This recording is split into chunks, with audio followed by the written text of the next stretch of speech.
क्या मतलब? मेरी सगी खाला की बेटी। और फिर मेरी नंद भी, उसकी शादी में मैं शरीक नहीं हो सकती?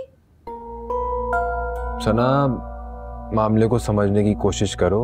अभी इस वक्त अब्बा मुझसे बहुत नाराज है। नाराज होते रहे, इसका मतलब ये नहीं है कि तुम्हारी हकीकी बीवी तुम्हारे घर के फंक्शन ही अटेंड कर सकती। स्वीटहार्ट, बात को समझने की कोशिश करो, ठंडे दिमाग से सोचो। देखो, ईमन की शादी निम्रा के रिश्तेदारों में हो रही है। अगर उन्हें तुम्हारे और मेरे रिश्ते के बारे में जरा सी भी भिनक पड़ गई ना तो मामला हाथ से निकल सकता है। इसलिए क्या ये बेहतर नहीं है कि हम ऐसी नौबत ही ना आने दें? कि बाय।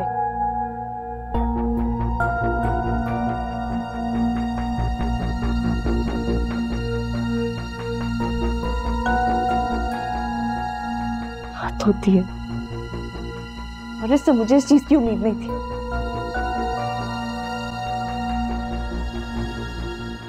वो फल्ला, अरे आज तो थक गई। तुम्हारे डैडी से कहा भी था कि थोड़े काम आप खुद भी कर लिया करें। नहीं, सारी जिम्मेदारी इस गरीब की है, मैं ही करूंगी।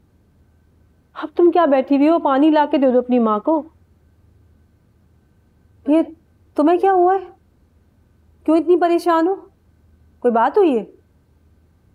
आपको पता है अम्मी, फारिस ने मुझे एमन की शादी में आने से रोक दिया है।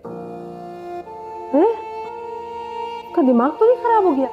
अरे तुम उस घर की बड़ी बहू हो, एमन की भाभी हो, तुम्हारे बगैर में शादी कैसे हो सकती है? और वैसे भी मैंने तो सोच रखा था कि उस तकरीब में मैं तुम्हारी और फारिस के निकाह का ऐलान करूंगी, उस तकरीब को यादगार बनाऊंगी। ऐसे कैसे हो सकता है? जाऊंगी, मैं भी जाके रहूंगी और पूरी तैयारी के साथ जाऊंगी, सज धज के। खाला और खालू को बुरा लगता है ना तो लगता रहे मेरी बला से, मेरा तो हक है। शाबाश, मैं भी तुम्हारे साथ चलूंगी। मैं भी देखती हूँ कौन हमें रोकता है।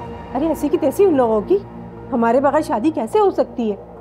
शाइस्ता आपा से मुझे ये उम्मीद नहीं थी।